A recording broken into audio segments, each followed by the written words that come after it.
আজ বানিয়েছিলাম রাস পূর্ণিমা উপলক্ষে বাড়িতে গোলাপজাম। সো দেখো এটা হচ্ছে অনেকটা সফট হয়েছিল এবং খুবই সুস্বাদু হয়েছিল। সো ওটা কী করে আজ বানালাম সবটাই তোমাদের সাথে শেয়ার করব। চলো দেখা যাক আজ কী করে এটা বানালাম। So hello guys, welcome back to my channel mister official. কেমন আছো তোমরা? আশা করছি সবাই ভালো আছে এবং আমিও খুব খুব ভালো আছি আজকে। কারণ হচ্ছে দেখো, তারপরে আমি এটা দিয়ে দিয়েছিলাম 50 গ্রাম মতো আমুল দুধ, কারণ আমি বেশি বানাতে চাইনি। আমরা বাড়িতে 4 জনই ছিলাম, তার জন্য আমি অল্প করে বানানোর জন্য 50 গ্রাম দিয়ে দিয়েছিলাম। তারপর আমি কিছুটা পরিমাণ ঘি দেওয়ার পর সেটাকে খুব ভালো করে আমুল দুধের সাথে মিক্স করে নিচ্ছিলাম।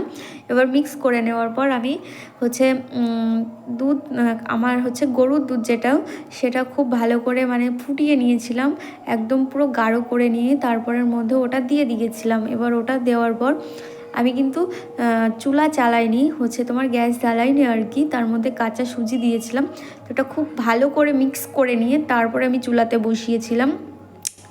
তো দেখো আমি হচ্ছে চুলাতে বসিয়ে দিয়েছি, এবার মিডিয়াম স্লোতে দিয়েছি। হচ্ছে দেওয়ার পর এই যে আমার তাও লেগে যাচ্ছিলো, একটু মানে নিচে লেগে যাচ্ছিলো। তো তারপর দেখো হচ্ছে এটা হচ্ছে, এবার যখন এই যে এরকম দলা দলা পাকানো মতো চলে আসবে না, তখন তোমরা এটাকে নামিয়ে ফেলবে। এবার নামানোর জন্য নামিয়ে ফেলবে। এবার নামানোর পর এটাকে খুব ভালো করে একটু ফাটিয়ে একটু ঠান্ডা করার জন্য রেখে দেবে। চলো তারপর আমরা মিষ্টি রোয়াটা বানিয়ে ফেলি। তো এবার কিভাবে বানাবো, এই যে 1 কাপ চিনি নিয়ে নিলাম, তার মধ্যে ততটা পরিমাণে জল নিয়ে নিলাম। তারপর 2টো এলাচ দিয়ে দিয়েছিলাম। এলাচটা দেওয়ার পর যেহেতু আমরা গোলাপজাম বানাচ্ছি, তার জন্য আমাদের গোলাপ জল তো অবশ্যই দিতে হবে। তো দেখো আমি অল্প পরিমাণ হচ্ছে গোলাপ জল দিয়ে দিয়েছিলাম। এই যে গোলাপ জলটা দিয়ে দিয়েছিলাম, যেহেতু আমি গোলাপজাম বানাচ্ছি অল্প পরিমাণ দিয়ে দিয়েছিলাম। তো আমি অল্প করেই বানাচ্ছি, তার জন্য দিয়ে দিয়েছিলাম। তারপর হচ্ছে আমি এটাকে নাড়ছিলাম আর কি। সরি, আমার মানে গলাটার খুব সমস্যা হয়েছে। সো দেখো এখানে আমি তারপরে নিয়ে যাচ্ছিলাম। তারপর যখন আমি এটা হচ্ছে হয়ে গেছে, এবার হয়ে গেছে তোমরা বুঝবে কি করে, দেখো হচ্ছে তোমাদের এই রসটা যখন একটু আঠালো তোমরা একটু হাত দিয়ে দেখে নেবে।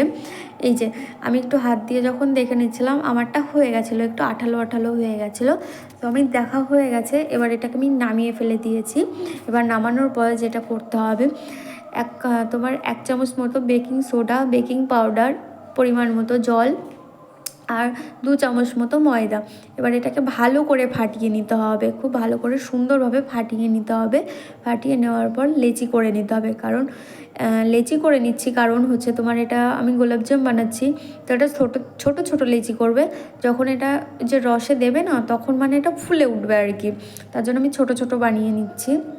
এই যে আমার হয়ে গেছে।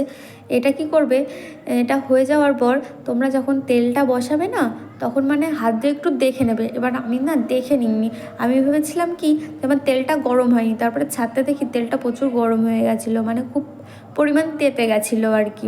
তো তোমরা যখন করবে তখন এটা বেশি তাতাবে না, মানে হালকা তাতবে যখন, তখন দেবে, তাহলে খুব আরও সুন্দর হবে ভাজাটা।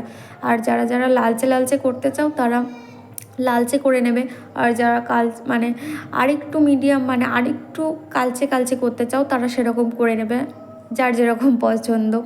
সো আমি এখানে তারপর লালচে করে নেওয়ার পর এই যে আমি যেটা চিনির রসটা বানিয়ে রেখেছিলাম, ওটা যদি তোমাদের গরম না থাকে হালকা মিডিয়ামে একটু গরম করে নেবে। গরম করে নেওয়ার পর তো এই যে মিষ্টির রোয়াগুলো সেগুলো ছেড়ে দেবে ওর ভিতরে। এবার ছেড়ে দিয়ে কিছুটা নেড়েও নেবে। এবার নেড়ে নেওয়ার পর তোমরা 5 ঘন্টা মতো কি রেখে দেবে। আমি বেশি রাখতে পারি না, আমি 4 ঘন্টা মতো রেখে দিয়েছিলাম, তাতেও হবে। এবার এটা নেড়ে আমি হচ্ছে ঢাকা দিয়ে রেখেছিলাম। তারপর 5 ঘন্টা পর তোমাদের দেখাচ্ছি, দেখো কত সফট হয়েছে। তারপরে আমার মা খেয়ে বলেছিল মানে খুবই সুন্দর হয়েছে। তো তোমরা একবার হলেও চেষ্টা করে দেখো বাড়িতে, এটা খুব সুস্বাদু। আজকের মতো এই পর্যন্ত, টাটা।